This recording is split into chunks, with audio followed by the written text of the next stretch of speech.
Assalamu alaikum friends, welcome back to my YouTube channel. Today we will learn a moral story, a farmer and his sons. Union is strength. Once there was a farmer. He lived in a village. He had 3 sons who always quarreled with one another.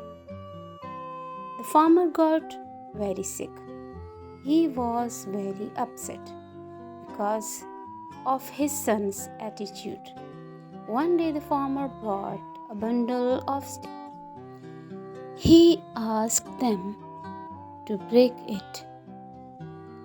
They tried their best but could not do so. Then the farmer untied the bundle. He told them to break the sticks.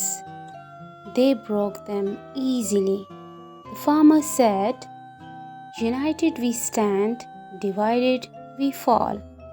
His sons learned a lesson and began to live in peace.